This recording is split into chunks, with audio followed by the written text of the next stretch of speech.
माता लक्ष्मी ने भगवान विष्णु से कहा, हे प्रभु, आज मेरे मन में 3 प्रश्न उठ रहे हैं। यदि इन 3 प्रश्नों के उत्तर देकर आप मुझे संतुष्ट करेंगे तो मेरे मन को बहुत शांति मिलेगी। तब भगवान विष्णु कहते हैं, हे देवी, तुम्हारे जो भी प्रश्न है तुम निसंकोच होकर पूछो, मैं तुम्हारी शंका का निवारण अवश्य ही करूंगा।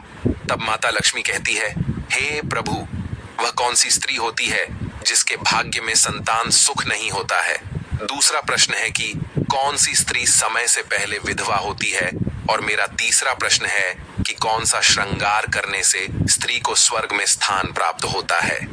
तब भगवान विष्णु कहते हैं, हे देवी, तुमने उचित ही प्रश्न किए हैं। तुम्हारे ये तीनों प्रश्न अत्यंत महत्वपूर्ण है। इन प्रश्नों का उत्तर संसार कल्याण के लिए है। जो भी मनुष्य इन्हें ध्यान से सुनता है उसे पृथ्वी लोक पर संपूर्ण सुख प्राप्त होते हैं और मृत्यु के बाद उसे मेरे लोक की प्राप्ति होती है। भगवान विष्णु देवी लक्ष्मी से कहते हैं, हे देवी, आज मैं तुम्हें एक अत्यंत पवित्र कथा सुनाता हूँ। इस कथा के माध्यम से तुम्हारे सभी प्रश्नों का उत्तर तुम्हें प्राप्त होगा, लेकिन तुम्हें इस कथा को ध्यान से पूरा सुनना होगा। तब देवी लक्ष्मी कहने लगी, प्रभु, मैं आपको वचन देती हूँ कि इस कथा को मैं पूरे मन और लगन से सुनूंगी। आप कृपया उस कथा को आरंभ करें। भगवान विष्णु कहते हैं, हे देवी, एक समय की बात है। मध्य देश में एक छोटा सा नगर था। उस नगर में एक सेठ रहता था। उस सेठ के 2 पुत्र थे और सेठ के दोनों बेटों का विवाह भी हो चुका था। सेठ के घर में किसी चीज की कोई कमी नहीं थी, किंतु सेठ की पत्नी का स्वभाव अत्यंत दुष्ट था। सेठ की पत्नी और सेठ के बड़े बेटे की पत्नी दोनों का ही स्वभाव दुष्ट था। सेठ की पत्नी अपनी बड़ी बहू का तो बहुत लाड प्यार करती थी, किंतु छोटे बेटे की पत्नी के साथ बुरा व्यवहार करती थी। घर की सबसे छोटी बहू अर्थात छोटे बेटे की पत्नी बहुत अच्छे स्वभाव की, ईश्वर पर श्रद्धा रखने वाली पतिव्रता नारी थी। वह अकेले ही घर का सारा काम किया करती थी और गृह कार्य में दक्ष थी। इतना अच्छा स्वभाव होने के बावजूद भी उसकी सास उसके साथ बुरा व्यवहार करती थी, उसका हमेशा अपमान करती थी। इसके पीछे का कारण बस इतना था कि बड़ी बहू को एक पुत्र था और छोटी बहू ने पुत्री को जन्म दिया था। पुत्री को जन्म देने के कारण सेठ की पत्नी अपनी छोटी बहू को बार बार ताना मारा करती थी, लेकिन वह बेचारी कर भी क्या सकती थी? जो भाग्य में लिखा होता है उसके साथ वही होता है। भगवान विष्णु कहते हैं, हे देवी, अब मैं तुम्हें छोटी बहू की कहानी सुनाता हूँ। इससे तुम्हें पहले प्रश्न का उत्तर प्राप्त हो जाएगा कि कौन सी स्त्री को पुत्र प्राप्ति नहीं होती है। हे देवी, सेठ की जो पत्नी थी वह पहले से ही दुष्ट और कुटिल स्वभाव की थी। उससे उसकी सास भी परेशान थी। सेठ की पत्नी अपनी छोटी बहू को सबसे ज्यादा दुख देती थी। छोटी बहू का नाम था सुकन्या और सुकन्या को सताने में उसकी सास को बहुत आनंद आता था। सुकन्या बेचारी रोज सुबह ब्रह्म मुहूर्त में जागकर अपने घर के काम करती थी और दिन भर काम करने के बाद उसे रात्रि को ही सोने को मिलता था। इतना होकर भी सेठ की पत्नी अपनी छोटी बहू से द्वेष करती थी। जब छोटी बहू झाड़ू लगाती तो उसकी सास आकर उसे ताना मारती थी कि तेरे हाथ में जान नहीं है क्या? तू जल्दी जल्दी झाड़ू लगा, मैं मंदिर जा रही हूँ। मेरे लौट कर आने से पहले तू भोजन बनाकर तैयार रखना और आते ही मैं उस भोजन को ग्रहण करूंगी और सुन, अन्न का एक दाना भी बर्बाद ना हो पाए। बेचारी सुकन्या चुपचाप अपनी सास का अत्याचार सहन करती थी और उसकी सास की हर आज्ञा का बड़ी ही विनम्रता से पालन करती थी। फिर छोटी बहू खाना बनाते हुए सोचने लगी कि मैं घर का इतना काम करती हूँ, लेकिन फिर भी मैं चैन की सांस नहीं ले पाती हूँ। मेरी सासू माँ किसी न किसी बात को लेकर मुझे ही ताना मारती रहती है। पता नहीं कब उनकी ताना देने की आदत जाएगी। सुकन्या इतना सोच ही रही थी कि तभी घर के दरवाजे पर खटखटाने की आवाज सुनाई दी। छोटी बहू ने सोचा, अभी तो भोजन तैयार भी नहीं हुआ है, लगता है मेरी सासू माँ आज जल्दी लौट आ गई, अब वह फिर से ताना मारेगी।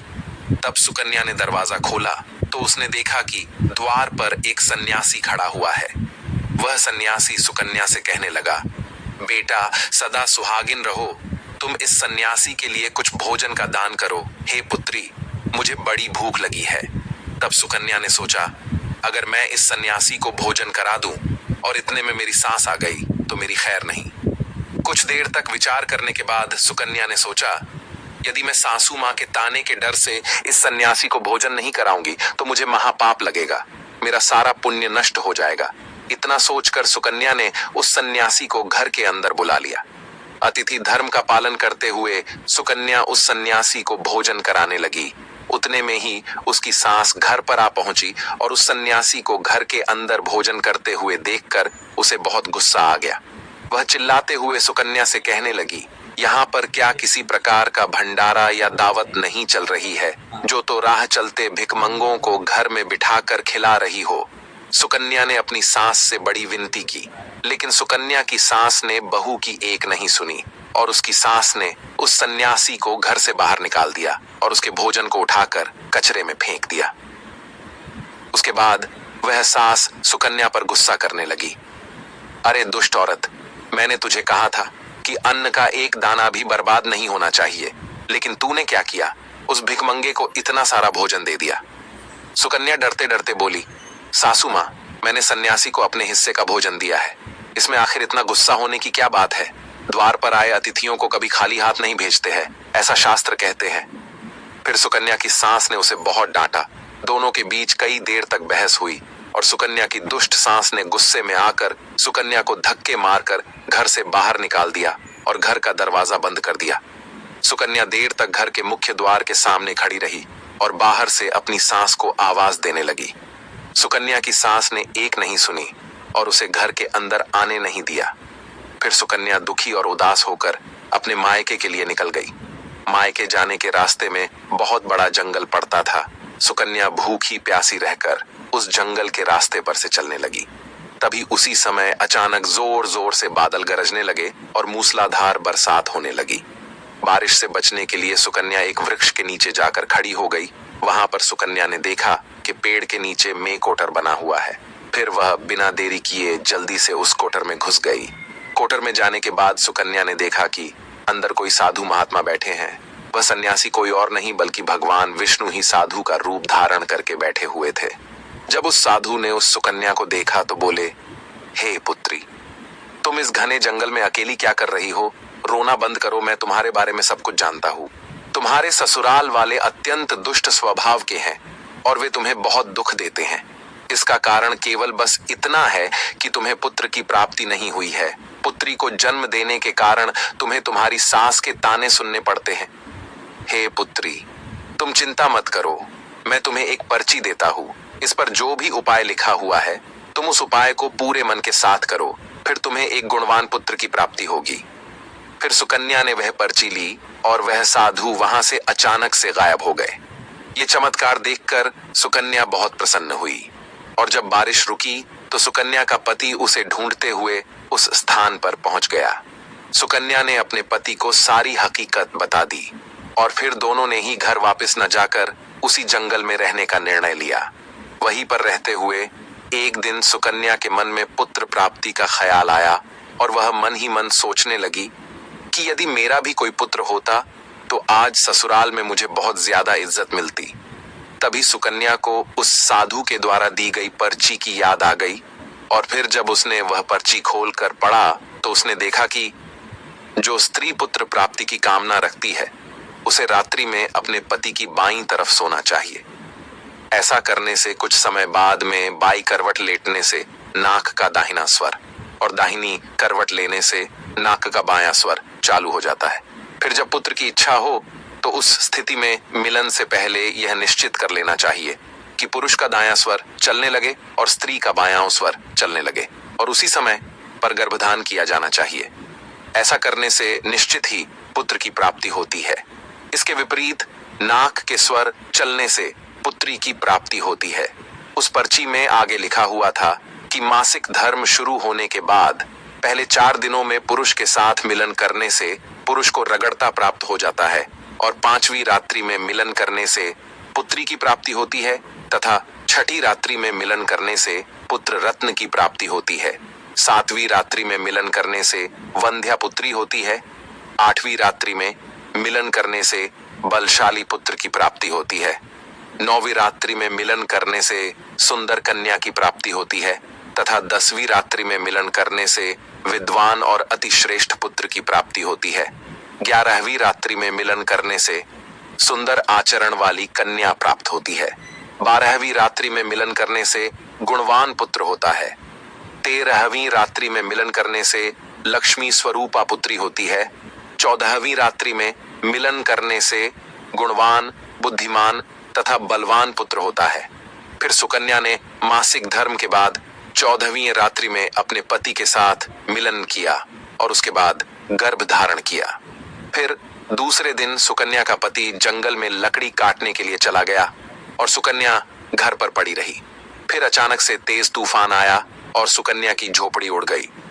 फिर सुकन्या दौड़ती हुई उसी पेड़ के कोटर में जाकर रुक गई जहां पर उसे वह साधु मिला था। सुकन्या वहां अपने पति की राह देख रही थी कि अचानक वहां पर 2 राक्षसी आ गई। वह राक्षसी अत्यंत मायावी थी। फिर उन्होंने उस कोटर के साथ पेड़ को उड़ाकर एक ऐसे स्थान पर चली गई जहां पर बहुत सारा सोना था। जब सुकन्या ने यह दृश्य देखा तो वह चौंक गई। सुकन्या पेड़ के कोटर में ही छिपी रही। जब वह राक्षसी भोजन की तलाश में गई तो सुकन्या ने उस स्थान पर से बहुत सारा सोना उठा लिया और उसे कोटर में भर लिया। जब वह राक्षसी लौट आई तो फिर से पेड़ पर बैठकर वे उस पेड़ को उड़ाकर उसी जंगल में आ गई। राक्षसियों के जाने के बाद सुकन्या वह सारा सोना लेकर अपने पति के पास चली गई और उसे वह सारा सोना दे दिया। फिर पति और सुकन्या दोनों अपने ससुराल को लौट गए। वहां जाकर उसने अपनी सास को वह सोना दे दिया और सारी हकीकत बता दी, जिसे सुनकर उसकी सास को बहुत गुस्सा आया और बोलने लगी, अरे मूर्ख औरत, तू बस इतना ही सोना लेकर आ गई, इतने सोने से क्या होगा? मैं होती तो बहुत सारा सोना लेकर आ जाती। फिर उसकी सास भी उस जंगल के कोटर में जाकर छिप गई और राक्षसियों की राह देखने लगी। तभी वह 2 राक्षसी वहां पर आई और फिर उन्होंने उस कोटर को उड़ाकर एक बर्फीले पहाड़ पर ले गई। ये देख सास बहुत क्रोधित हो गई और बोलने लगी, ये कहाँ लेकर आई है? यहाँ तो बस बर्फ और मिट्टी है। तभी उन राक्षसियों ने उसकी आवाज सुनी और देखा तो एक बूढ़ी औरत पेड़ के कोटर में छिपकर बैठी है। फिर उन्होंने उस सास को बाहर निकाला और उस बर्फीले पहाड़ पर फेंक दिया। जमीन पर गिरते ही उसकी मौत हो गई। इधर सुकन्या बड़े आनंद के साथ रह रही थी, लेकिन सुकन्या की सास कभी नहीं लौटी। तो सुकन्या ने जाकर उस कोटर में देखा तो वहां पर उसकी सास नहीं थी। उसे समझ में आ गया कि लालच के कारण उसके सास की मृत्यु हो गई। भगवान विष्णु कहते हैं, हे लक्ष्मी, जिस स्त्री को पुत्र प्राप्ति की कामना है उसे मैंने सुकन्या को दी हुई पर्ची में बताए गए उपाय जरूर करने चाहिए। तुम्हारा दूसरा प्रश्न ये था कि किस कारण से स्त्री जल्दी विधवा होती है। तो जो स्त्री अत्यधिक लालच करती है वह स्त्री जल्दी विधवा होती है, और जो स्त्री चरित्र का गहना पहनती है उसे मृत्यु के पश्चात स्वर्ग की प्राप्ति होती है।